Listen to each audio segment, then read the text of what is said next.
Oh, it's Trent. Open's having a good day, good start to your week. We got hiding underneath a car from the cops story time. So it's really another party story time, but I didn't want to throw the word party in there just because it's more about hiding from the cops, right? And hiding from the cops, actually, I've done pretty good. I mean, there's been times, don't get me wrong, where I've had some real close calls, but if you look at my previous stories, I mean, I've hidden a garbage can. That worked out, but it was really nasty. I've hidden, what's it called? You know, next to a pool where people put, like, their pool accessories and, like, pool noodles and stuff. I hid in one of those, so, like, a little storage bin. And I've hidden rooms and stuff, things like that. But this, and I've ran. Of course, I've, like, ran and hopped over fences. But this is probably one of the scariest because they were real close to finding me. I could see their feet walking around me. So let's talk about that. So this party was within like 5-10 miles of my house. I remember that because I remember thinking, if for any reason the designated driver got drunk, I could somehow get home without needing, to ride with him. And the reason I say that is because of a lot of our parties we went to were far away, and every now and again our driver would not stay sober, and I would get in the car, which is not smart, but it was far away from home, so that's what I chose to do. I wouldn't do that if I were you, but what are you going to do, right? But this was close to my house, so I was thinking, like, even if I really had to, I could walk. It'll take, like, I don't know, an hour or two, like, hey, I'll be okay. I could call somebody, like, I'm close to home, right? So that also means that I was going to go hard. I was going to go as hard as possible, right? So I get there, and I immediately grab a drink because, that's what you do at parties. And my friends brought some. They also brought hard alcohol. But at the time, I was really only drinking what I call girly drinks, which is really just seltzers and shit like that, and, like, beers that don't taste that strong. So I just started drinking them, right? I drank like 3 or 4 White Claws, and then I finally started to feel something. I usually, honestly, would feel one after 1 or 2, but I think just because we were in a partying stage of our lives, I had a little bit of a tolerance, right? So I drank a few of those and got a nice little buzz going. And people were playing beer pong, but it was really boring compared to other parties. Like other parties, they had a nice table set up, or some people had like a actual table for it, like a beer pong table, and it'd be all decorated and stuff. This one was like a crappy kitchen table, and it was just, there wasn't a lot of people at the party, but it was loud. That's why the cops got called. The music they had going was coming from the garage, and they had the garage open. So you can guess, like, it's not like it's muffled by the walls. It's just blaring out into the neighborhood, right? And the neighborhood wasn't that big, but there was enough houses around where eventually someone was going to get annoyed. You could probably guess, right? And it was a weekend, but, people have kids and babies and shit, probably dogs, they don't want to get woken up in the middle of the night. What if they have to go to work? Either way. Or if they don't. No one wants to get woken up like that. So we're hanging out, and I ended up moving to the garage just because that's where the music was, and there was more girls in the garage than inside the house. And so I'm sitting there drinking with my friend, and we were talking about football. And at the time, the Bears we had just gotten Fieldsy a little bit ago, right? Justin Fields. So I was talking about him, hyping him up, talking about how he's going to be the best Bears quarterback ever. If only I knew what was to come, right? Literally, for the Bears and for real life. So I'm sitting there, and people are walking around, like, doing stuff, but there wasn't too much happening, which at parties there's never a lot happening, but at least, like, I don't want to say at a normal party, but I mean, I guess that's how you say it, because this party wasn't very normal, or it was just boring. That's the right word, or the right description, where it was just boring. Like, people were dancing, but barely. There was, like, maybe one girl grinding on probably her boyfriend, and, like, that was about it. Like, everyone was just standing around being awkward. There wasn't much going on. The music wasn't bad. It was just, I don't know, overly loud, and you couldn't hear anything. It was just kind of boring, right? But my friends, they were all going real hard with the bottle, the bottle of hard liquor. So they were lit. They were having a great time. They weren't planning on leaving anytime soon. I was starting to get drunk, but I still wasn't vibing that much just because the only people I had to talk to were my friends. When you go to a party, you're kind of trying to mingle out, and sometimes with guys like me, I'd be looking to try to find a girl for the night or whatever it is, right? So when you only have your friends to talk to, that shit gets boring. So I'm sitting there, and once I got bored, I was like, you know what? Let me just start chugging drinks so I can get to my friends' level, or at least feel lit like they were, right? So I started drinking them down, and I asked my friend, I'm like, hey, do you want a shotgun? And the only time I shotgunned before this, it went epically wrong. In front of a girl, I spilled all over myself, right? So I was like, come on, let's shotgun. So we shotgun, I did it beautifully. I didn't almost throw up, but it was just a lot of carbonation at once. It was a lot to handle, right? And then I was like, let's do another one. So we did another one, and that one I didn't finish all the way. I kind of poured it out at the end, but it got me feeling good, right? I ended up getting to like 7 or 8 White Claws down. Almost could have probably killed a 12-pack on my own. I was feeling great. There was no complaints, right? Until the cops came. So I'm going back inside because my friends, they were being kind of rowdy. That's how it usually was at these parties. Not that we'd get kicked out a whole lot, but there were definitely probably like 5-6 times where, because certain people in my group were yelling and screaming and like standing on tables drinking, like they couldn't handle themselves, or maybe they could, they were just being wild on purpose. Either way, that's why we'd get kicked out, right? So my friends are being rowdy, so I'm like, let me go settle them down so we don't get kicked out, right? And sure enough, my friend's inside basically running around, jumping on the couches, like, whoa, just drinking, being a wild man, which he was. I don't blame him. I mean, it looked fun, just not what we needed, right? While I'm doing that, dealing with my friend, and he's, you know how friends are, like, there's always that one kid in the group, not always, but occasionally, where they're, like, running drunk, where he's like, oh, you're not gonna catch me, or if you're like, you need to drink water, they'll steal the alcohol bottle and, like, run away, like, something like that, like, just being dumb, right? That's what this friend was doing. So while I'm dealing with him, the cops are pulling up, and I had no idea this was going on. And usually someone gives an announcement. Usually the music stops, or you see the lights, or you hear the sirens, or someone goes, the cops are coming. I heard absolutely nothing, right? And the backyard wasn't really accessible, so it was just a house in front, like garage, front yard area. So I finally got my friend, got him to settle down. I was like, yo, if you guys want to stay here any longer, you need to chill because we're about to get kicked out of here. And that was true. There was a couple people telling our group, like, you guys need to chill. You're being real loud. You're going to get us popped. That was the word back then. Everyone would always say that about cops. You're going to get us popped. You're going to get us popped, or the party's popped. That's what people used to always say. You guys remember popped?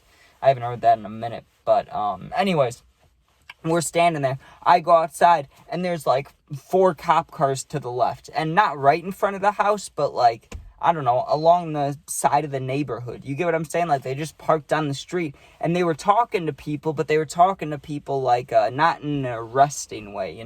Their lights weren't on, and they weren't like putting anybody in handcuffs or slamming anybody to the ground. But I don't know, I don't know what exactly they're doing. I'm sure they got a noise complaint, and they were talking to people like, what's going on here, and probably trying to make sure are people of age. Anytime I've seen cops at parties, that's always the main question is there drunk drivers, and are you guys of age to be drinking, right? Which is usually always a no in those scenarios for both questions, right? I mean, people have DDs, but how often do those people stay sober, right? You got to be a champion to do that.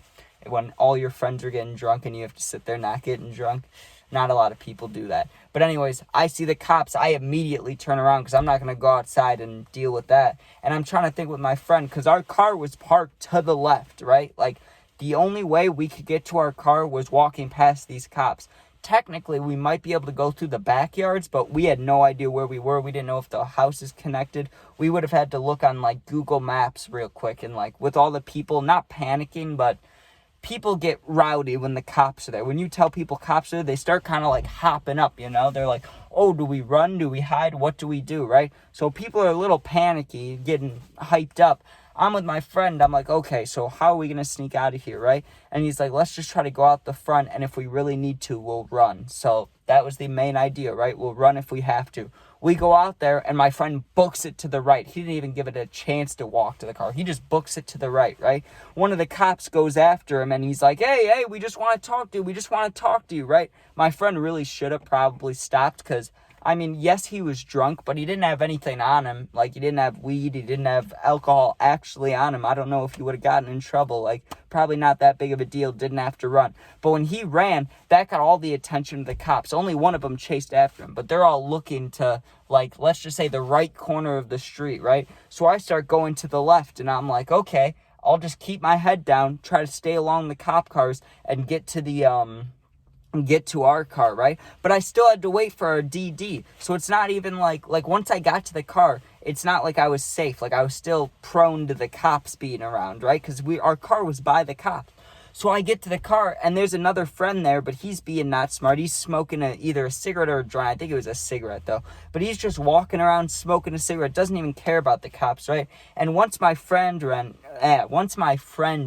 other people were running too, which got the cops to start getting into kind of arrest mode. Or I don't know about arrest mode, but chase mode. You know, they're on edge now. So I didn't want the cops seeing me, because anybody they saw running or walking around, they were going, hey, come here, and they were talking to, right?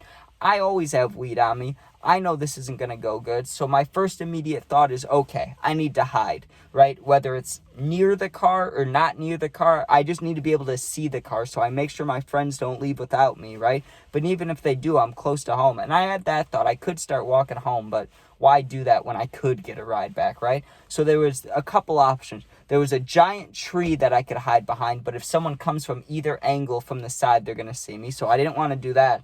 And they had the, like, storm drains, you know? Like, you could lay down in the ditch and you could climb in a storm drain, but I wasn't going to do all that. There was no way. I was like, I'd rather get caught by the cops than get all muddy and nasty like that. I wasn't fucked up enough to climb in a storm drain, right? So my only option in my head was, I looked at the car. It wasn't unlocked, right? It was locked. So I was like, you know what? I'm going to go underneath it. And that's exactly what I did.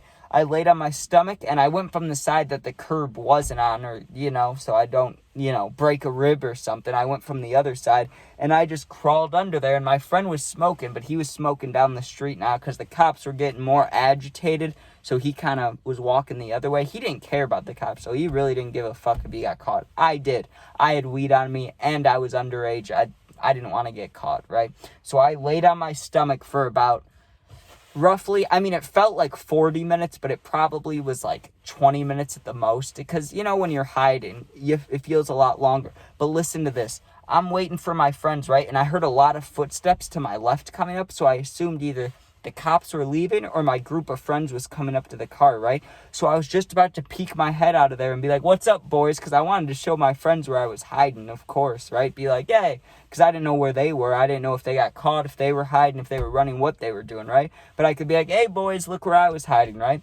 So I'm about to peek out, and right as I'm about to do it, I see a man's shoe, you know, not a party shoe like Nikes or Adidas or something. I just see all black, shiny shoe.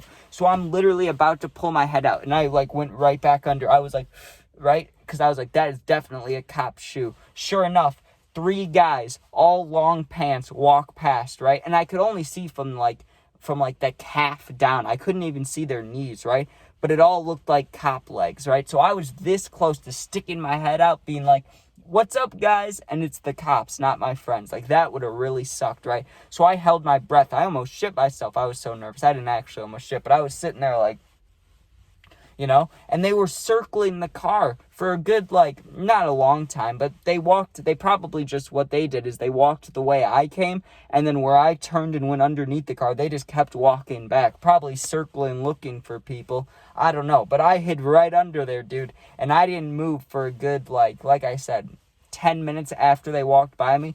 Then the only reason I moved, I would have stayed down there longer, but the gravel was killing my elbows. It felt like I was just pushing straight into rocks, right? And that's what I was pushing into. So I roll out of there eventually, and I'm looking for my friends, and I didn't even see my friend smoking the cig. So I just sat by the car for, I don't know, another like 5 minutes. Didn't see any more cops. The cars were still there, though, so they clearly didn't leave. They were still around the area. So I was keeping my eye out looking, but I was sitting in the, you know, it was dark. I was sitting next to the curb, next to the tire, so it'd be hard to see me anyways. Sure enough, finally, my friends come around a corner. Not all of them, but 2 of them. And they're like, we have to go pick our one friend up at a McDonald's. This one dude, the one that was being wild that I had to settle down, he had walked through like 5 backyards, walked along the main road, and got to a McDonald's and just sat in there, right? Like, what are you going to do? I mean, if I would have done that too if I could have. I mean, that would have been an even better story. Hiding under a car or running all the way to a McDonald's from the cops. I mean, shit, right? But enough said. At the end of the day, we met up with our friends, picked up our friend from McDonald's. I ended up going in there and getting a Sprite because, you know, those McDonald's Sprites. And I was lit. I was having a good time. But I will say, hiding under a car will sober you up, especially when you think your friends are right there, but it's cops. I didn't like that. But anyways, thank you guys for watching. If you enjoyed, please sub, please share. If you ever need anything, you can comment, and as long as it's positive, I'll answer. I'll try to. And if you're going through something, my Instagram's attached to my YouTube channel info, so you can DM me, and I'll do my best to answer as well. So you're not alone. Thank you for watching, and peace out.